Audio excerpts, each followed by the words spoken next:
방금 소개받은 한국표준협회 백종현 의원입니다. 오늘 비가 오는 중에서도 여러분들께서 참석해 주셔서 감사드리고요. 오늘 주제는 정보통신기기 접근 평가, 수출할 때 반드시 필요한 해외 인증 동향에 대해서 주요 수출국인 유럽연합, 미국, 일본 사례를 중심으로 해서 발표를 진행하도록 하겠습니다. 처음에는 이제 국가별 정책 동향, 그리고 최근에 어떤 국가별 수출할 때 해외 인증과 관련된 주요 이슈들, 그런 걸 시켜드릴 예정이고, 그리고 주요 국가들의 어떤 인증 절차와, 그리고 참고로 이제 제가 지금 몸담고 있는 해외 인증 지원단의 지원 사업을 간단하게 소개시켜드릴 수 있도록 하겠습니다. 저희 일단 본격적으로 어떤 주요 국가들의 어떤 해외 인증 제도를 소개함에 앞서서 기본적으로 이제 해외 인증으로 대표되는 적하선 평가 제도에 대해서 좀 먼저 간단하게 좀 소개해 드릴 수 있도록 하겠습니다. 사실은 이제 해외 인증으로 저희들이 많이 대표를 하고 있지만 기본적으로 해외 인증은 적합성 평가 제도의 한 유형입니다. 이거는 어떤 제품이나 어떤 제조 공정 또는 어떤 서비스가 어떤 규정된 요건, 즉 어떤 표준이나 국가의 어떤 기술 기준들에 만족하는지를 직접적으로 혹은 제3자인 인증기관을 통해서 결정하는 일련의 행위를 이야기를 하는 거고요. 그리고 그것이 표준에 의해서 평가를 받거나 혹은 기술 기준에서 평가를 받는 거에 따라서 예를 들어 이것을 뭐 적합 평가 또는 해외 인증이라고 이야기를 많이 합니다. 그래서 보통 저희들이 이제 어떤 수출기에 수출할 때는 그 국가가 정하고 있는 기술 기준에 따라서 어떤 평가를 받아야 되기 때문에 이것을 이제 인증이라 얘기를 하고요. 예를 들어서 이걸 갖다가 내가 즉 제조자인 내가 직접 평가를 해서 내가 직접 그 기준에 하다고 선언할 때 이것을 DOC 또는 SDOC라고 이야기를 하고요. 그리고 그것이 아니라 내가 납품을 할 때, 내가 이제 다른 어떤 원청 기업의 어떤 제품을 납품할 때는 이것이 통상적으로 조달 검사라고 하고, 이것은 이제 어떤 제품을 필요로 하는 수요자가 제시하는 기준에 따라서 진행을 하게 됩니다. 그래서 이제 어떤 우리 기업분들이 어떤 조달청에 납품을 한다든지 해외 정부나 해외 기업에 납품할 때는 이제 조달 검사를 통해서 납품을 하시게 되고, 그럴 경우에 적용되는 기준은 그런 어떤 기업들이 적용하는 어떤 자체 기준이나 아니면 또는 어떤 인증을 받아와라, 그런 경우들도 있을 수가 있습니다. 그렇게 되는 거고, 만약에 이제 그 제품을 어떤 납품하거나 수출할 때 제3자인 인증기관을 통해 인증기관 또는 시험기관의 평가 결과를 가지고 와라 할 때 그 경우가 이제 해외 인증이라든지 시험을 받아서 납품을 하시게 되는 거고, 그럴 경우는 주로 어떤 요 인증 기준을 만들거나 하는 것들은 어떤 정부 또는 수출국 규제당국에서 만들게 되기 때문에 대부분이 이제 수출하실 때 어떤 바이어라든지 이런 분들이 인증받아 오세요 하면은 어떤 정부가 해외 정부가 하고 있는 인증을 받아오셔야 되는 거고, 해외 바이어가 우리는 뭐 인증도 중요하지만 우리가 요구하는 스펙에 맞춰서 제품을 가져오세요 하면은 이제 바이어가 요구하는 그 기준에 따라서 제품을 납품하셔야 되는 겁니다. 그리고 이제 저희들이 이제 통상 이제 보통 요 제품을 납품하실 때 우리 중소벤처기업부라든지 어떤 에서 운영하고 있는 해외 인증 취득 사업이라든지 이런 걸 통해서 이제 지원을 받아서 하게 되시잖아요. 그럴 경우에 보통 보면은 이제 COC 얘기도 하고 DOC 얘기도 많이 합니다. 근데 그래도 뭐 해외 인증에는 DOC가 있고 COC가 있어야 얘기를 하지만 사실 엄밀히 말하면 그건 적합 평가 제도의 유형인 거고, DOC를 해야 됩니다 할 때는 사실 기업이 스스로 할 수 있는 부분입니다. 그리고 COC를 받아오세요 하면은 그거는 인증기관을 통해서 받으셔야 되기 때문에 뭐 거기에 따라서 뭐 예를 들어 내가 DOC를 할 수 있다 하면은 내가 이제 어느 정도 좀 역량이 되시면 그냥 제3의 어떤 시험 인증기관이나 이런 데 의존하지 않고 직접 진행하시면서 일부 도움을 받을 수 있는 부분도 있으신 거고, COC로 해주세요 하게 되면 그거는 이제 시험 인증기관에 성적서가 들어가야 되기 때문에 그거는 직접 하시는 게 아니라 그런 제3자 기관들의 도움을 받으셔야 됩니다.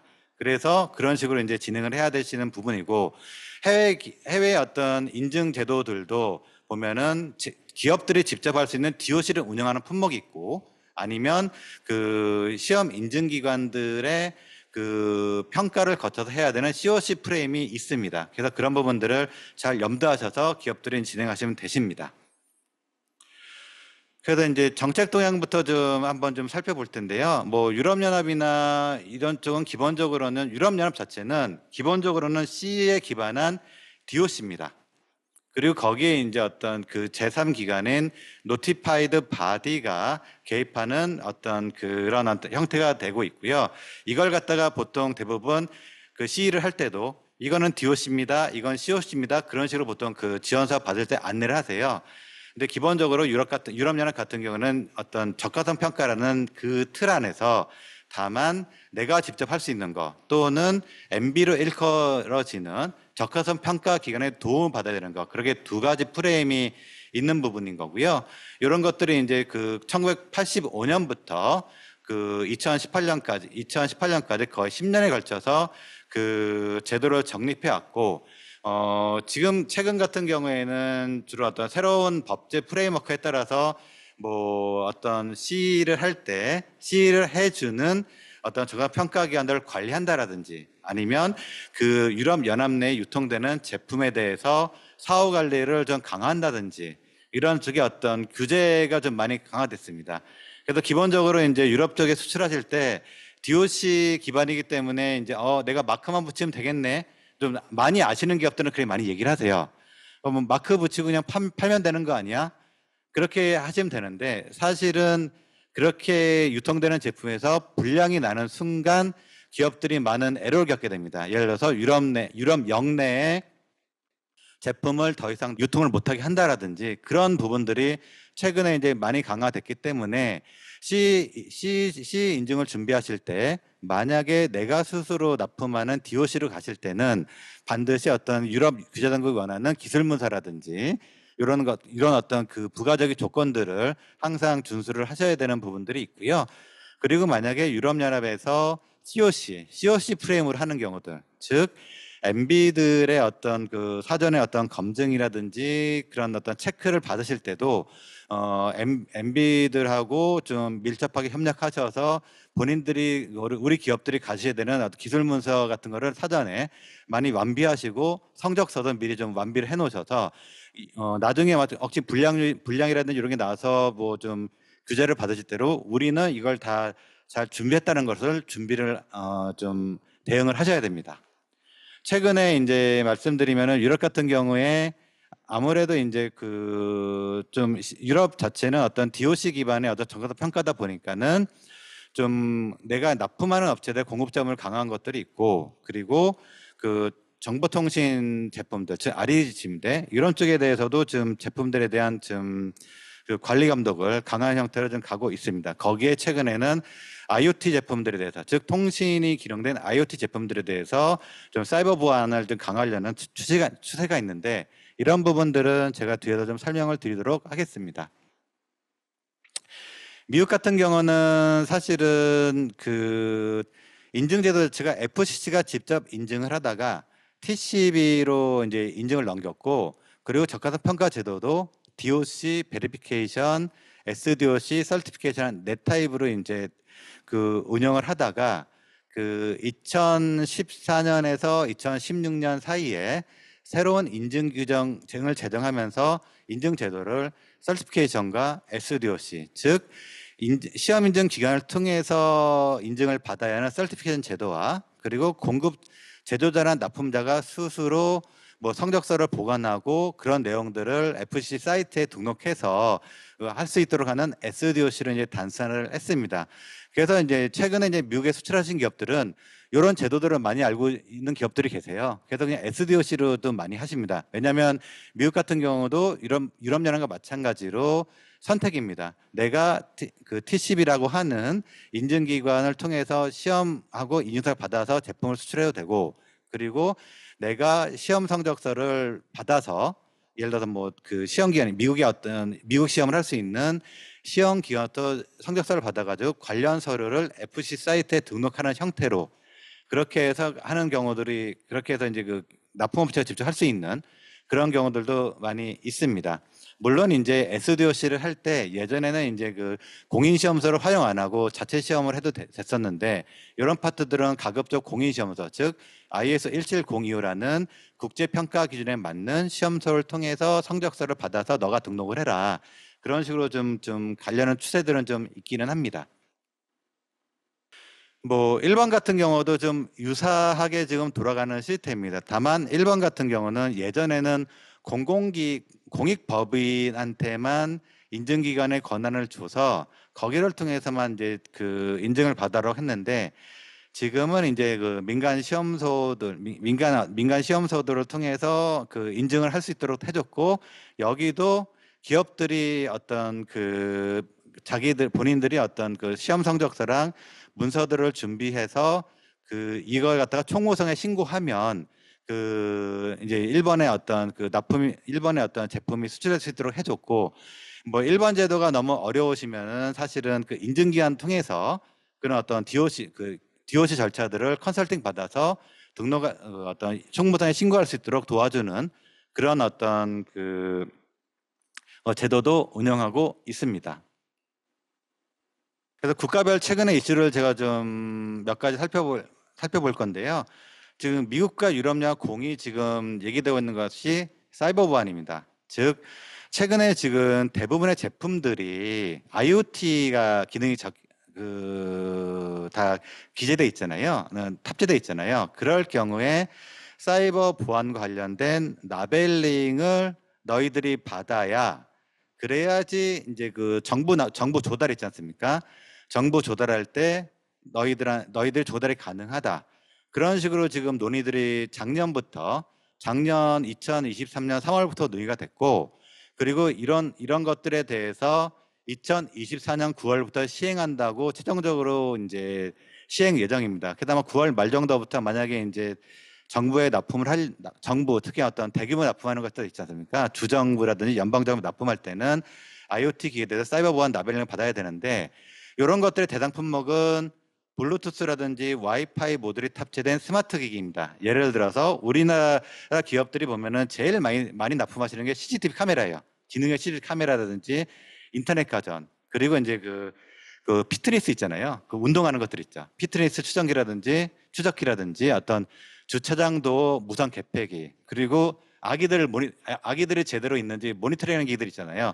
이런 것들을 대규모로 납품하실 때는 이제 사이버 보안 라벨링을 받으셔야 그 어떤 그 연방 정부의 납품이 가능하실 겁니다. 다만 거기서 국방이라든지 안보 물품은 제외가 되고 그리고 그 보안 기준은 니스트의 사이버 보안 표준에 따라서 하셔야 되는데 뭐 그거는 UL적 어떤 2900이라든지 UL 5500 그리고 IEC 62443에 따른 사이버 보안 라벨링을 할 수 있도록 되어 있고요. 이거 같은 경우에는 이제 TCB 인증기관 통해서 라벨링 하거나 아니면 뭐 UL도 이런 거를 할 수도 있을 거고 그리고 이제 시험은 이제 사이버 보안 시험 기관으로 지정된 기관 혹은 내가 이제 본인이 할 수도 있습니다. 즉 그 기업이 요 어떤 리스트의 사이버 보안 표준 있지 않습니까? 요 코어에 따라서 내가 사이버 보안 준수 요건들을 잘 준수한지 체크해 가지고 할 수도 있고요. 이거 자체는 기본적으로는 자율적으로 라벨링하는 프로그램이긴 합니다. 하지만 연방 정부나 공공기관 납품 시에 요거는 이제 요구할 수도 있는 부분이기 때문에 만약에 어떤 연방 정부나 공공기관의 대규모 납품을 염두하고 계신다면 이 부분에 대해서는 좀 준비하실 필요가 있고 국내에서도 몇 군데 어떤 기관들이 이거에 대응을 할 수 있도록 지금 한 기관들이 있습니다. 그래서 이제 그런 부분들은 나중에 좀 저희 쪽에 문의 주시면 저희들이 이제 제가 소속해 있는 데가 이제 해외 인증 지원단인데 그쪽으로 통해서 매칭할 수 있는 기관들을 또 말씀드릴 수 있도록 하겠습니다. 요거 시행 시기는 최초에는 이제 9월 9일로 예정됐다가 아마 9월 말 정도 요때 이제 본격적으로 시행될 예정입니다. 유럽 같은 경우도 여전히 이제 사이버 보안 관련돼서 특히 RED 지침 있지 않습니까? RED 지침이 정보통신 쪽 관련 지침인데 대부분의 이제 무선 기기들 있지 않습니까? 무선 기기들에 대해서 2025년 8월부터 여기는 의무화할 예정입니다. 즉 그 RED에서 위임한 유럽연합에서 직접 시행하는 그 유럽연합의 규정을 통해서 그 대부분의 무선 기기에 대해서 그 2025년 8월부터 이제 1단계로 이제 그 정보통신 디렉티브에 해당되는 대상 제품에 대해서 이제 시행할 예정이다. 요것도 한 1년 정도 남았거든요. 그래서 국내에 있는 그 관련된 시험 기관들이 이걸 좀 준비하고 있는 걸로 알고 있습니다. 그래서 이 부분들로 돼 있고, 그리고 나중에 2027년부터는 사이버 내질런스 액트에 따라서 모든 디지털 설비에 대해서 처음에는 이제 라디오 전파통신 무선기기에 대해서 하지만 나머진 그 이후에는 모든 디지털 프로덕트 거기 대상이 될 수 있는 게 그 어떤 철도 안전기기도 보면은 이제 디지털 설비들이 많이 들어가잖아요. 이런 거라든지 기계 설비들 아마 로봇 쪽에 만약 IoT 기능들이 연결되면 그게 대상이 될 수 있고, 그리고 이제 의료기기들, 그러니까 의료기기들 중에서도 이제 우리나라 이제 기업들이 보면 그 의료기기에 이제 IoT 기능을 접목해가지고 좀 원격 모니터링이나 할 수 있는 그런 기능들을 많이 넣고 있지 않습니까? 이런 부분들에 대해서도 아마 이제 디지털 프로덕트를 봐서 2027년부터 사이버 보안과 관련된 요 어떤 그 기준을 만족해야 C 인증을 받을 수 있도록 아마 막 기술 문서에 이 사이버 보안 요소들을 고려했는지 그 체크리스트를 체크해서 만족하는 걸 갖다가 이제 그 입증을 해야 되는 형태로 갈 가능성이 대단히 높습니다. 그래서 이것도 지금 엣지 쪽에서 개발이 되고 있는 상황이고요.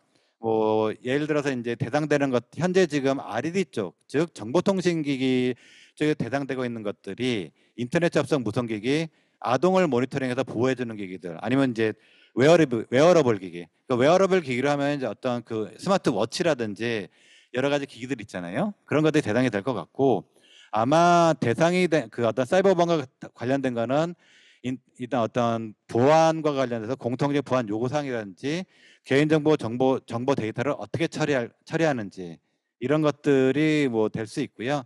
대부분은 이제 어떤 지금 그 엣지 중심으로 해가지고 그 유럽의 어떤 하모나이즈드 EN 유럽 연합에서 공통적으로 쓰는 표준들이 이제 제정 중인데, 제가 최근에 동향들을 살펴봤는데 아직도 지금 유럽의 어떤 정보적 표준화기기는 엣지와 그리고 이제 유럽 규제 당국과 지금 그 정보 보안 표준의 스펙과 관련해서 좀 논의가 되고 있고요. 이 파트는 지금 우리나라에서 인터넷진흥원과 몇 개 지금 그 우리 주요 그 시험 인증 기관들이 대응을 하고 있는 걸로 알고 있습니다. 그래서 이제 이런 부분들은 이제 보시면 될 것 같고, 이 사이버 보안의 인증의 의무성은 아까 제가 소개시켜드렸던 RED의 그 정보통신 지침에 그 라디오 이퀴먼트 지침에 따른 규정으로 거기서 포함이 되고 CE 마킹 준수 요건에 들어가면서 아마 기술 문서 사항에 사이버 보안과 관련된 내용들도 담으셔야 될 겁니다.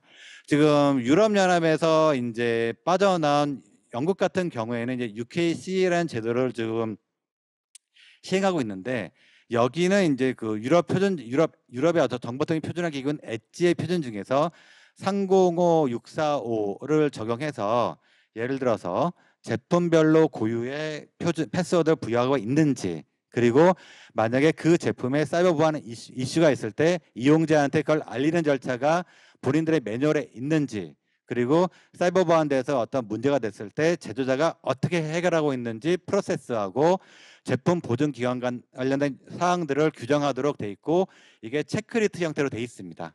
그래서 이제 유럽연합이 아닌 영국 같은 경우는 간단히 돼 있는데, 유럽연합 쪽은 좀 더 좀 체크리스트들을 좀 많이 만들 것 같아요. 지금 제가 그런 부분들이 있으니까 이런 부분들도 염두하셔서 그 유럽 연합 쪽에 특히 이제 2025년 이후에 수출하실 때는 이 기술 문서라든지 제품 매뉴얼 등의 이런 것들을 좀 포함시킬 필요가 있다. 이런 부분들을 좀 보실 필요가 있겠습니다. 이외에 EU 같은 경우에는 이제 지금 이제 아이폰 있지 않습니까? 그 애플이라든지 이런 쪽에 이제 어떤 그 8핀 어떤 충전기를 이제 유럽의 USB-C 타입으로 이제 하지 않았습니까? 그래서 2024년 아마 12월 말부터는 모든 무선기기들, 예를 들어 모든 태블릿이든지 모든 제품들에 대해서 USB-C 타입 충전체를 도입하는 것을 지금 하고 있기 때문에 기존에 예를 들어서 이제 다른 충전 방식을 지금 채택하고 계신다면 아마 24년 12월 이후에는 모든 제품들은 USB-C 타입으로 다 통일이 되셔야 됩니다. 그래서 그걸 염두하셔가지고 좀 제품의 어떤 설계나 제조하실 때 좀 참고하셔야 될 것 같고, 다만 노트북의 충전기는 2026년 4월로 유예되어 있는 상황입니다. USB-C 타입으로 적용되는 어떤 그 대상 기기는 스마트폰, 태블릿, 디지털 카메라, 비디오 콘솔, 헤드폰이나 헤드셋, 포터블 스피커, 전자책 리더기, 키보드, 마이크, 휴대용 내비게이션이나 그 어떤 그 이어버드 있잖아요. 그런 것들, 노트북 등인데요. 특히 이제 우리 기업들이 보면 대부분 키보드라든지 마이크 같은 것들, 좀 그 컴퓨터 주변 기기들을 많이 좀 수출을 많이 하세요.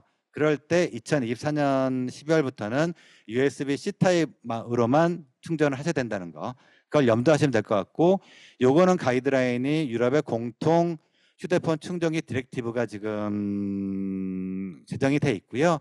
그리고 충전 기준은 이제 유럽 어떤 그 유럽 IEC 62680-1에 대상이 되어 있고, 아마 충전 전력치는 240와트까지 지금 허용을 하고 있는 걸로 알고 있습니다. 그리고 이제 또 하나가 이제 그 저희들이 이제 보통 그 중고기기들도 지금 수출하는 경우들이 있잖아요. 리퍼비시들.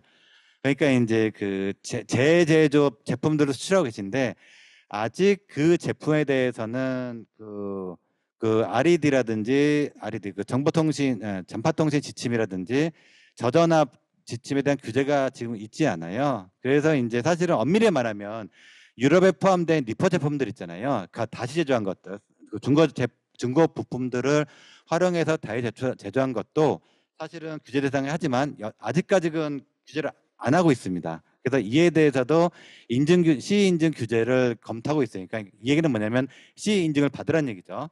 이런 부분들에 대해서도 이제 좀 동향을 보시면서 나중에 좀 참고하실 필요가 있으시겠습니다.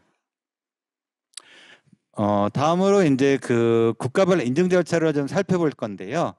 그 사실은 그 미국 같은 경우에는 아까 전에 말씀드렸던 것처럼 그 기업이 스스로 시험 성적서라든지 그 시험을 할 때 그 구비해야 될 서류들을 갖춰서 FCC 사이트에 제출하시는 SDOC 방식과, 아니면 미국의 정부로부터 지정받는 TCB로부터 서티피케이션을 받아가지고 그 하는 방식이 있습니다. 다만 SDOC는 이제 국가 간 상호 인정을 맺은 국가 내 신청 기관이 가능한 거고, 그리고 미국 내 어떤 뭐 지사라든지 이런 것들이 있어야 됩니다. 다행히도 우리나라 같은 경우에는 아마 그 미국과 지금 국가 간 MRA가 되어 있습니다.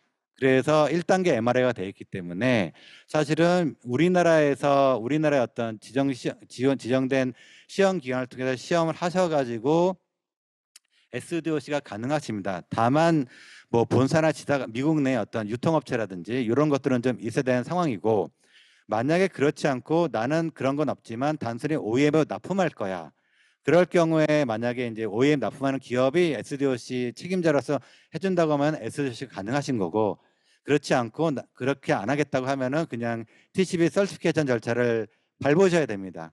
절차는 사실은 거의 둘 다 유사합니다.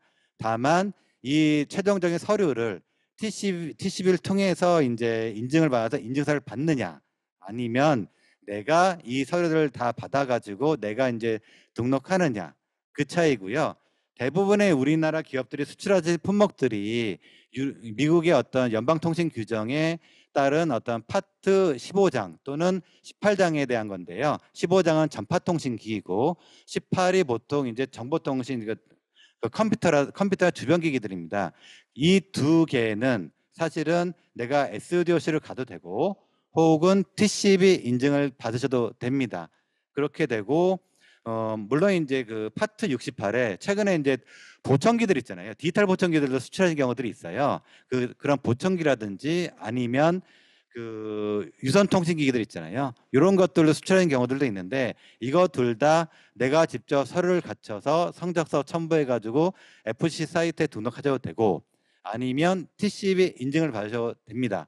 예를 들어 이제 여기서 이제 팁이 하나가 있는 게 SDOC를 하게 되면 이 문제가 생겼을 때는 이 기업이 본인들이 다 책임을 지져야 되는 게 그 기본적인 원칙이지만 만약에 인증을 하실 경우에는 일단 TCB 인증부터 이제 따지게 되니까 거기서 제조자 책임 부분들이 뭐 그 인증기관이냐 아니면 그 뭐 내 제조자 책임이냐는 것 부분들이 있을 수는 있는데 물론 인증기관 입장에서는 뭐 이제 본인들이 그 스스로 기준에 따라서 이제 잘 했기 때문에 뭐 크게 문제 없다고 할 수는 있지만 어쨌든 간에 그 어떤 제품의 그 책임성에 있어서 약간 제조업자들의 책임들이 좀 양분될 수 있다는 그런 장점은 있을 수 있고 만약에 스스로 내가 이제 제품을 관리할 그 품질 관리를 하거나 그런 걸 할 수 있는 역량이 없다고 하시면 그냥 TC를 통해서 하시는 게 제일 효과적이라고 볼 수 있습니다. 그래서 통상적으로 대기업들은 SD를 선택을 하는 경우들이 대기업이나 중견기업들은 SD를 선택하는 경우들이 많고 그렇지 않고 중소 중견 기업들은 TCB 인증서를 받는 경우들이 많습니다. 그래서 그것을 보통 우리가 FC 인증 받았어야 하면서 그 제품의 공신력을 높이는 경우들도 있습니다. 그래서 요 케이스에 대해서는 그렇게 진행하시면 될 것 같습니다. 그래서 제가 이거는 말씀드렸고 그 절차 관련돼서는 예를 들어서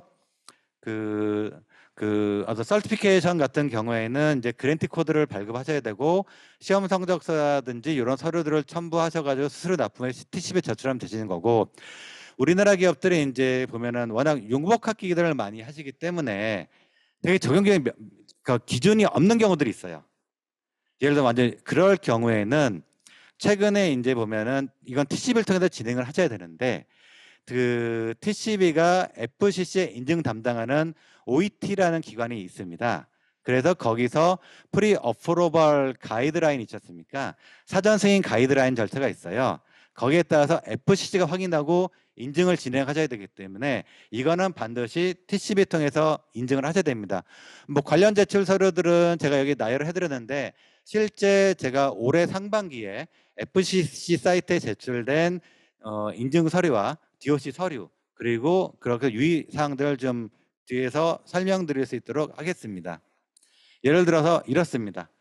DOC를 하실 때 양식은 그렇게 크게 정해져 있지는 않지만 그 내가 DOC 문서를 제출한다는 것하고 어느 주소지가 어디고 그 제품하고 FC ID 어떤 모델 그리고 이건 어떤 브랜드인지 그러면서 이걸 갖다가 책임자는 책임자 예를 들어 책임자는 예를 들어서 이제 뭐 인증을 담당하는 영업부서 담당자가 될 수도 있고 대표이사가 될 수도 있습니다. 그래서 이제 DOC 근데 참고로 DOC 제품에 문제가 생겼을 때는 이 서명자가 책임을 져야 됩니다.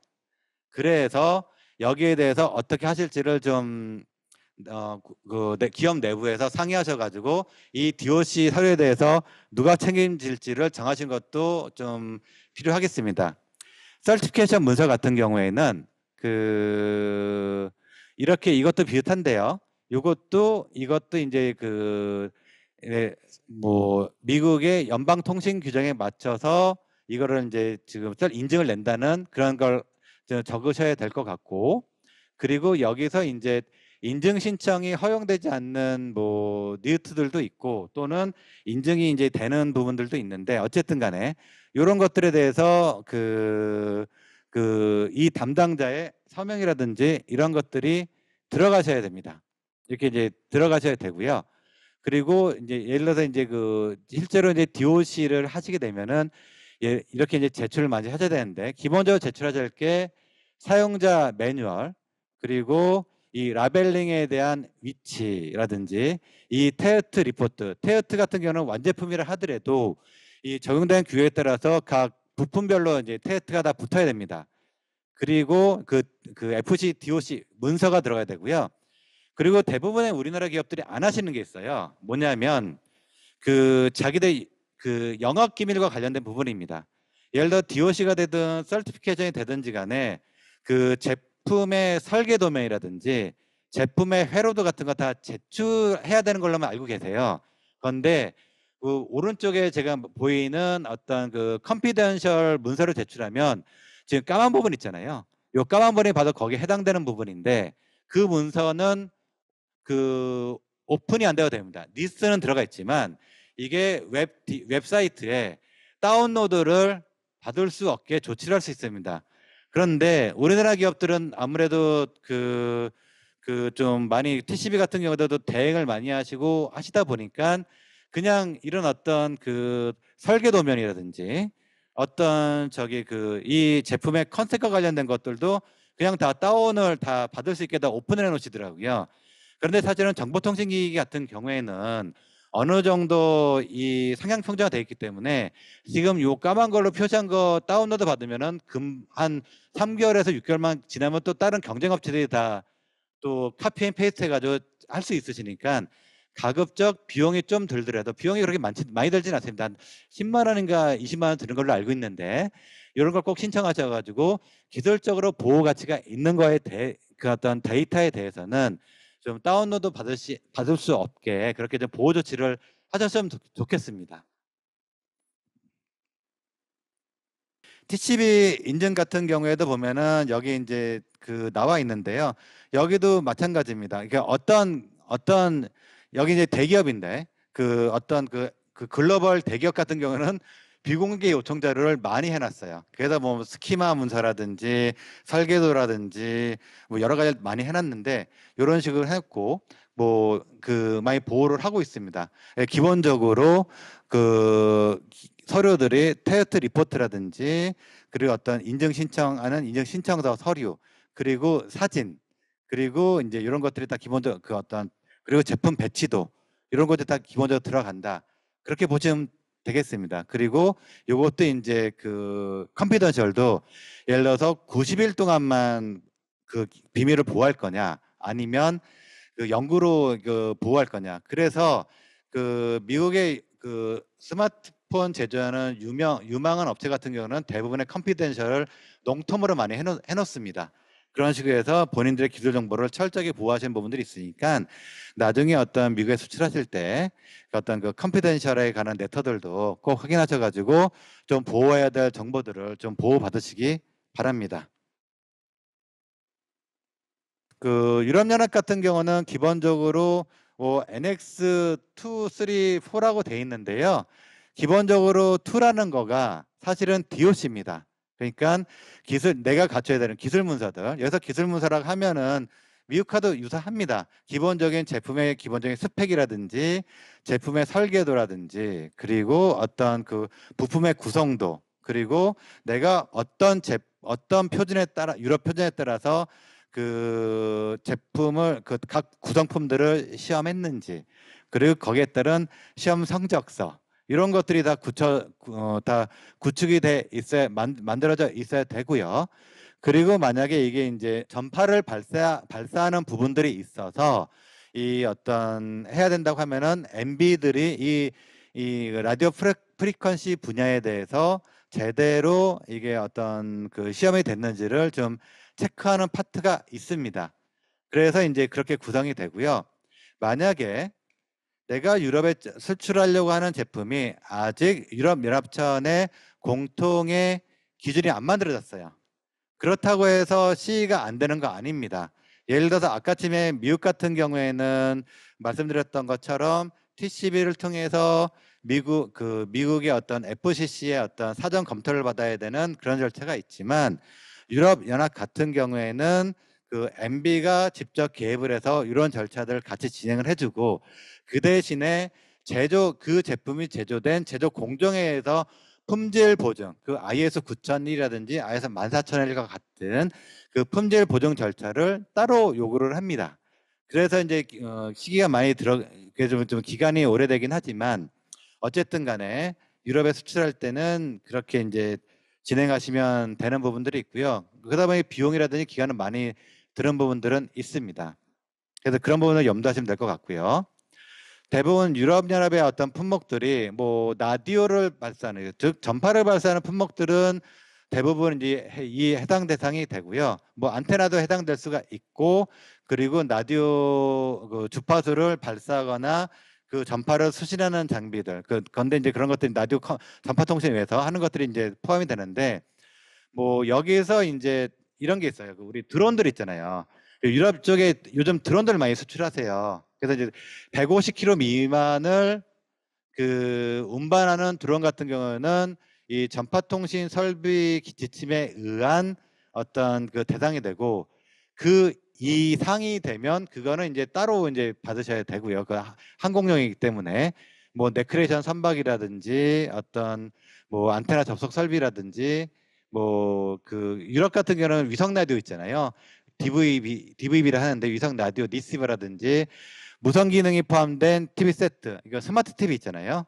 스마트 TV 같은 경우에도 그 어떤 요즘 보면은 블루투스라든지 그 모듈들이 다 들어가 있잖아요. 이런 것들도 RED 받으셔야 됩니다. 그리고 그 자동차라든지 카라반, 기차들, 캠핑 장비에 포함된 무선 통신기기라든지 RFID 통해서 어떤 RFID 태그 있잖아요. 태그 기능을 하는 그런 어떤 그 대상들도 대상이 되고요. 이게 그러니까 RED 지침이 이제 만들어지면서 이런 제품들이 좀 포함이 됐고요.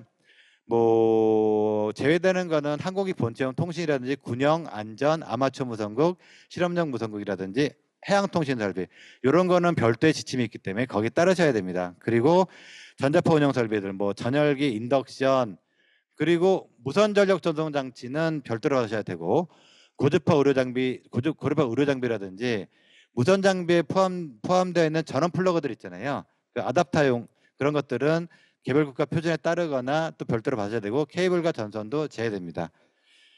그리고 면제되는 거는 연구 개발 목적용 설비라든지 평가 장비들도 설비가 들어갑니다. 그리고 예를 또 하나 들어볼게요. 유럽연합에 내가 수출하고 싶어요. 무선 통신기기를 내가 유럽연합에 수출하고 싶은데 어떠한 인증이 필요할까요? 기본적으로는 CRED는 받으셔야 되고요. C 정보통신, 무선 RFP 전파통신을 하는 전파통신하는 부분들이 있으니까 RED는 받으셔야 되고, 이 제품이 AC 50에서 1000V 이하의 교류 전원을 쓰는 거면, 쉽게 말하면 이제 그 전선에 들어와서 교류 전원 쓰는 거면은 그 전기 안전 지침을 하는데요. 저전압 지침을 하는데 전기 안전 받으셔야 되고, EMC는 이제 시험을 그 EMC 기준에 따라 시험 받으셔서 C를 받으시면 되고요. 만약에 교류 전원 안 쓰고요. DC 있잖아요. DC나 USB 그 전원 쓰는 거 있잖아요. 직류 전원. 그거는 LVD 안 받으셔도 됩니다. 그런 것들이 있고요. 두 번째는 품목에 따라서는 어떤 이 제품을 수입하고자 하는 바이어나 그 개별 회원국이 요구하는 아래 추가 시험을 시행하는 경우들도 있습니다. 예를 들어서 그 ROHS 같은 경우에는 이제 그 예를 들어서 이제 그 제품의 플라스틱 있잖아요. 플라스틱에 유해 물질이 제한되는지는 받으셔야 되고, 그리고 에코 디자인이라든지 에너지 라벨링 있지 않습니까? 그 에너지 절감 같은 거, 우리로 말하면 에너지 효율입니다. 에너지 효율과 관련된 그런 부분들은 받으셔야 되고, 전기전자 제품에 대해서 재활용, 우리 보면 이제 우리나라에도 보면은 이제 가전제품들 있잖아요. 재활용 규제 있잖아요. 그 회수하는 것들 있잖아요. 이런 것들이 이제 더블 트리플리 쪽인데, 사실은 요거는 유럽 회원국 중에서 법으로 의무한 나라가 있고, 요거는 받아도 되고 안 받아도 되는 나라들이 있습니다. 근데 만약에 내가 독일에 수출하려고 해요. 거기는 독일의 법으로 의무화되어 있습니다. 그래서 이거는 전기전자 제품 재활용 규제를 받으셔야 됩니다. 왜냐하면 실제로 제가 이제 그 몸담고 있는 해외 인증 지원단에 그 기업분이 질문이 들어온 게 있어요. 저희는 C 인증과 FC 인증을 다 받았어요. 근데 독일 바이어가 이거 W 트리플이 받았냐고 문의가 왔대요. 이거 받아야 됩니까? 해서 저희들이 받아야 됩니다. 그렇게 말씀드렸거든요.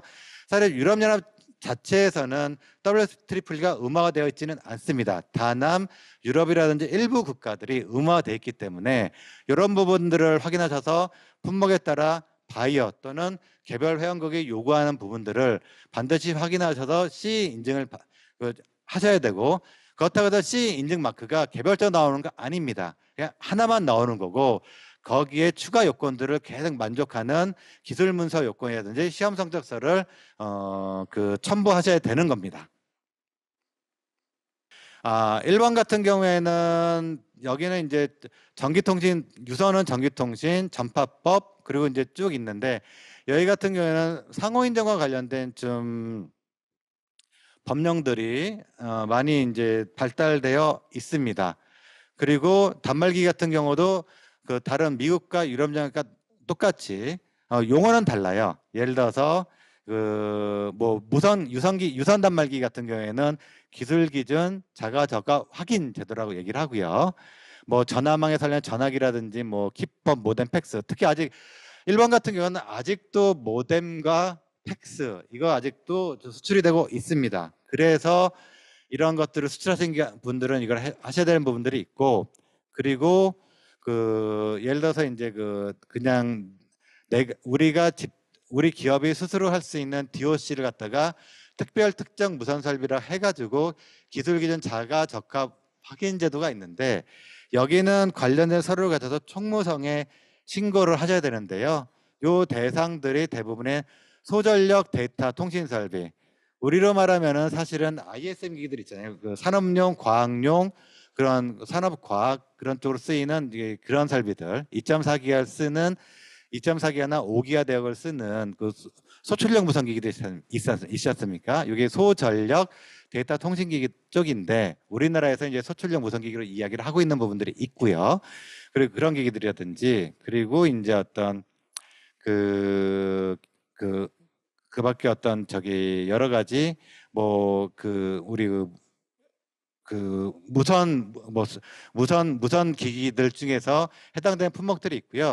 이런 품목들은 거의 한 2년에 한 번씩 계속 업데이트가 됩니다. 제가 최근에 확인한 건 한 40여 종 이상이 되는데 이건 수시로 바뀌기 때문에 거기에 따라서 선택하시면 되고, 이것도 일본의 MIC 인증을 받으시면 되고요. 이게 이제 그 인증을 해주는 기관들이 있습니다. 그리고 1번 같은 경우는 절차가 좀 특이한 제도가 있습니다. 예를 들어서 내가 그 샘플로 100대 또는 500대 정도만 수출하려고 한다 하면은 이거는 아마 공사 설계 인증이라는 포괄면으로 하는 것보다 오히려 이제 보통 이제 바이오 요구에서 한 100대만 한 10대만 보내보세요, 50대만 보내보세요 할 때가 있어요. 그건 대량 납품이 아니잖아요. 그럴 경우에는 그냥 그 제품 한 대당 하나씩 받는 적합 증명이 더 유리할 수도 있어요. 왜냐하면 제가 뒷페이지에 이제 그 대표적인 인증기관인 일본의 전기통신 단말 심사협회 자택이나 일본의 텔레콤 엔지니어링 센터 텔렉의 인증 비용을 제가 소개시켜 드릴 텐데요. 그 비용에 따라서 내가 이거는 비용을 보니까 뭐 이거 샘플만 납품하는 거고 비용 전체 규모로는 그냥 기술 기준 적합 증명이라는 개별 인증을 받는 게 유리하겠어 하면 그걸 받으시는 게 낫고요. 아니야, 요거는 이건 포괄면허를 받아가지고 그냥 대량 납품을 하는 공사 설계 인증을 받으면 더 유리하겠어 하면은 이거를 받으시면 됩니다. 그러니까 이제 그거는 이제 잘 그 상황을 좀 살펴보시고 진행하시면 되겠습니다. 뭐 인증 절차는 1번 같은 경우는 이런 어떤 프로세스에 따라서 진행이 되는데 사실 우리나라의 어떤 KC 인증이나 이런 걸 받으셨으면 거의 대동소이합니다. 그렇기 때문에 크게 이제 문제되시는 부분들은 없으시고요. 뭐 기본적으로 인증 절차는 이제 비슷합니다. 뭐 인증을 받으려고 하는 뭐 제조업자라든지 그런 담당자들의 신청을 하고, 그리고 이런 것들의 어떤 그 시험 성적 데이터라든지 기준이라든지 이런 것들을 통해서 하고, 그리고 이제 그 제품에 대한 마크를 붙이시면 되는데, 그리고 예를 들어서 이제 다만 SDOC 절차 같은 경우, 즉 기술기준 적합 확인 절차 같은 경우에는 총무성에 신고를 해야 되는데, 그게 제가 알기로는 관할 그 총무성에도 다 지역 사무소들이 있거든요. 거기 신고를 하면 그 신고 결과가 주기적으로 나오게 됩니다. 그래서 그런 부분들을 좀 보셔야 될 것 같고, 제출 서류는 예를 들어서 그 무선 설비를 샘플을 이제 보내서 이제 텔렉이라든지 자택이나 시험 인증에 보내서 하는 경우에 제출 서류와 나는 무선 설비 제출을 못 하겠어 할 때 제출 서류가 다소 다릅니다. 그래서 그걸 또 염두하셔야 됩니다. 보통 이제 샘플 설비는 한 5대에서 뭐 3대에서 5대 또는 한 10대 정도 그렇게 요구하는 경우들도 있으니까 좀 잘 보시면 될 것 같고, SDOC는 아래 서류들을 좀 제출을 하셔야 되고 총무성에 신고를 하셔야 됩니다. 다만 여긴 특이한 게 이거는 이제 측정기들 있잖아요. 그 시험 설비들에 대한 시험 설비가 어떤 설비인지 이게 제대로 교정 받았는지 이런 것들도 신고를 하셔야 되는 부분들이 있습니다. 그리고 그 인증 비용은 한 건당의 기본 신청 비용하고 이거 애한데요. 그리고 그 설비를 추가할 때 비용과 텔렉 기준으로, 그리고 예를 들어서 각 품목별로 이제 다르고요. 그리고 이제 또 여러 가지를 또 복합적으로 할 때는 텔렉 같은 경우는 그 가중치를 또 두기도 합니다. 그리고 이제 뭐 신청을 취소하면은 또 벌칙금을 부과한다든지 안테나를 또 추가를 한다는 경우에는 또 10만 원 정도 추가하기 때문에 이런 걸 다 고려를 하셔야 되십니다. 그리고 이제 예를 들어서 이거는 개별, 좀 전에 보여드린 거는 개별 설비에 대한 거고, 이거는 포괄 면허, 즉 그 하나의 어떤 저제 모델에 대해서 할 때는 명칭이 공장 설계 인증인데, 이거는 이제 그 어떤 품질 시스템도 갖추셔야 됩니다. 게다가 우리 유명한 IS 9001 있지 않습니까? 이런 설계도 이런 어떤 인증도 받으셔야 되고, 만약에 그 9001을 안 받은 공장 설비일 경우에는 또 추가로 6만 원 정도가 좀 가산이 되는 부분들이 있습니다. 그래서 1번에 이제 예를 들어서 이제 납품하실 때 어떤 그 모델 납품하실 때는 기본적으로 IS 9001의 인증을 받은 공장 제조 설비를 또 증명을 내셔야 되기 때문에 이런 것들도 좀 염두하시면 도움이 되실 것 같습니다. 그리고 이제 1번 같은 경우 이제 정보통신기기에서 이제 우리가 말하는 이제 그 컴퓨터 주변기기도 있지 않습니까? 요거는 의무 인증은 아니지만 1번의 전자파 자주규제 협의체라고 하는 VCCI에 등록을 하셔야 됩니다. 그리고 이제 이런 부분들은 어떤 그 대부분이 컴퓨터, PDA, 컴퓨터 주변 장치이기 때문에 아마 우리나라 이제 중소기업들이 보면은 이런 제품들 많이 하시거든요. 이건 VCCI 등록이기 때문에 보통 우리 등록을 대행해 주는 기관들이 대부분 그 설비들을 등록해 놓고 대행을 해 주시는 걸로 알고 있는데요. 만약에 내가 VCCI 등록할 수 있는 시험 설비나 시험 사이트가 있으시면 그 VCCI 그 멤버로 가입하셔 가지고 다이렉트로 시험하셔서 그냥 그 제출하셔도 됩니다. 그런데 이제 그렇게 많지 않으시면 통상적으로 우리 국내 시험 인증 기관 통해서 설비를 이용해서 많이 등록을 하셔서 VCCI를 받으시긴 하시더라고요. 이거는 이제 뭐 시험 결과를 그러니까 등록 시험서라는 그 시험서가 있는데 이게 국내에 보면은 한 127개 설비가 등록돼 있거든요. 그래서 국내 시험서들이 본인들이 이제 등록 설비를 가지고 있는 시험서라고 해가지고 이 결과를 이제 VCI에 온라인 등록을 대행해 주셔서 이제 뭐 VCI 인증 등록을 대행해 주시는데요. 내가 우리 기업이 나는 어느 정도 시험 설비도 있고 능력이 있으면은 다이렉트로 등록 시험서 등록하셔가지고 VCI 등록을 진행하셔도 됩니다. 이거는 1번에 이제 물량이 많을 때 이렇게 하시면 되는 부분입니다. 뭐 VCI 등록비는 내가 이거 시험 성적서의 발행 건수에 따라서 멤버십 비용이 많이 다른데요. 요거는 엔화 연간 회비가 그 좀 많습니다. 그래서 이제 뭐 내가 70건 이상 꾸준히 VCI 그 쪽에 등록하는 그 시험 성적서를 낸다. 10건 이상이다. 10건 미만에 따라서 그런 어떤 그뭐 88만 엔, 22만 엔, 한 200만 원 정도, 한 200만 원 정도 되죠. 그리고 뭐 단순히 난 VCI 모니터링 하겠다 하는 분들이 있으니까 거기에 이제 행정수수료와 취급수수료가 붙습니다. 그래서 이런 걸 감안하셔가지고 좀 1번에 이제 수출이 많으신 기업들은 진행하시면 될 것 같습니다.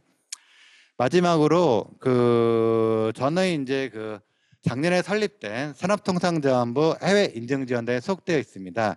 저희 지원단에서는 이제 그 중소벤처기업부라든지 산업통상자원부에서 하고 있는 수출바우처, 인증바우처 같은 집전비용자원 사업은 하지 않습니다.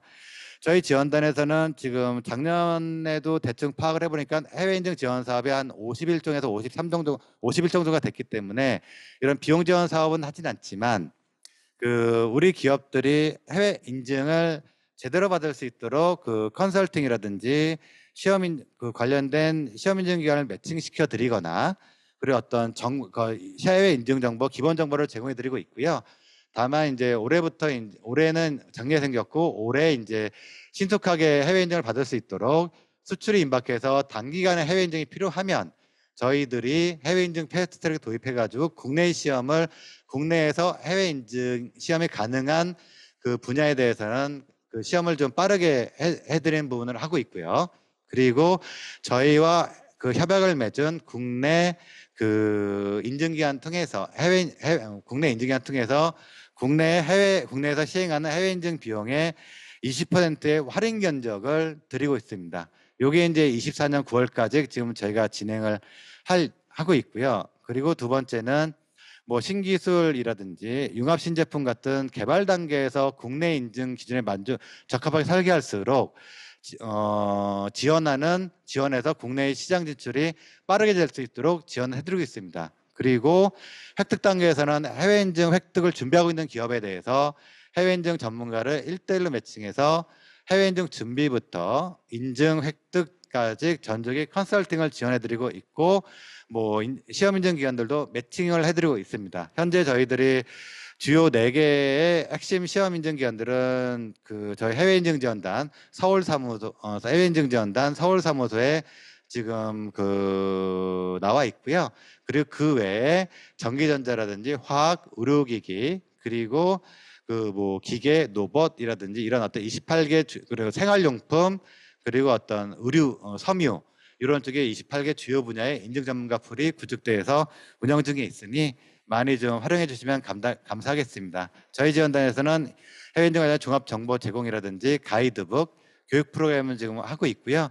요거는 저희 사이트에서 globalcerti.kr에서 지금 확인이 가능하시고 해외 인증 정보도 이런 여기 사이트를 통해서 기본 정보들은 제공이 가능하고 상담도 가능하시니까 오늘 보시고 또 추가적인 질문이 있으시면 저희 해외 인증 지원단 그 사이트를 활용하시면 될 것 같습니다. 그리고 저희들이 해외 인증 가이드북이라든지 이런 것들도 그 지원사업 안내 가이드북도 다 다운로드 받을 수 있으십니다. 예, 이상 저의 발표를 마치겠고요.